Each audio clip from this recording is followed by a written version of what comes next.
মসজিদ কমিটির যারা আছেন, ইমাম সাহেবরা যারা আছেন, তারা প্রশ্ন করেছে যে এর নোটিশ কোথায়। তখন দুর্ভাগ্যের বিষয়, প্রশাসনের মধ্য দিয়ে শুনতে পাওয়া যাচ্ছে আমাদের মুখের কথাটাই নোটিশ। এটা কত বড় ভয়ঙ্কর কথাবার্তা। প্রশাসন বলছে আমার মুখের কথাটাই নোটিশ। কিভাবে প্রশাসন গুন্ডাগিরির মতো কথাবার্তা বলছে। ওদের কাছে, প্রশাসনের কাছে কোনোভাবেই কোনো নোটিশ নাই। কোর্টের বলুন, হাইকোর্টের বলুন আর সুপ্রিম কোর্টের বলুন, কোনো ধর্মীয় স্থানের মাইক সেই ধর্মীয় স্থান থেকে নামিয়ে দেওয়া, এই ধরনের কোনো নোটিশ, কোনো রায়, কোনো সিদ্ধান্ত, কোনো সার্কুলার, কোনো কিছু সরকারের কাছে নাই। শুধু দিলীপ বাবু স্বীকার করেছে, দিলীপ ঘোষও স্বীকার করেছে। এটা শুধু হ্যারেস্ট করা, একটা সম্প্রদায়কে টার্গেট করে। আমরা অ্যাকচুয়ালি বৈষম্যের শিকার, আমরা জাতি বিদ্বেষের শিকার।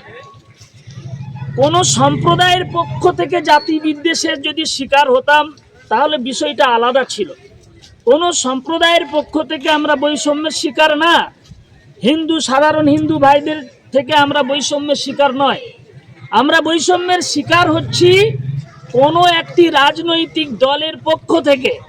যে রাজনৈতিক দলটি শাসক দলের ভূমিকায় আছে তাদের পক্ষ থেকে বৈষম্যের শিকার। আমাদের ধর্মীয় স্বাধীনতা ছিনিয়ে নেওয়ার প্রয়াস চলছে, অপচেষ্টা চালানো হচ্ছে।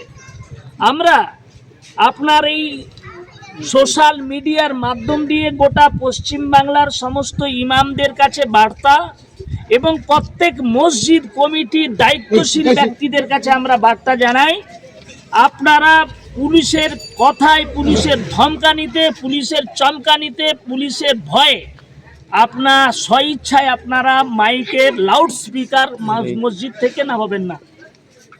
ওরা যদি, প্রশাসন যদি আইন নিজে হাতে তুলে নেয়, সংবিধানের পার্লামেন্টাল রাইট আছে আমাদের, আমরা মাইক বাজাতে পারবো, কিন্তু প্রশাসন সেখানে যদি তারা নিজে হাতে আইন তুলে নিয়ে মসজিদের মিনারে উঠে মসজিদের মাইক নামানোর চেষ্টা করে, তাহলে প্রত্যেক মসজিদের ইমাম এবং মোতাওয়াল্লির কাছে বিনীতভাবে অনুরোধ, তাদের সঙ্গে কোনো বাগবিদণ্ডা, কোনো তর্ক বিতর্কে না গিয়ে তাদের এলে তাদেরকে একটু চেয়ারে বসতে দেন, একটু চা পানি খাওয়ান, ডাব খাওয়ান, সম্মান দিন। আর যখন মাইকটা খুলতে যাবে সুন্দর করে ভিডিওটা তৈরি করুন। এটা হলো প্রমাণ।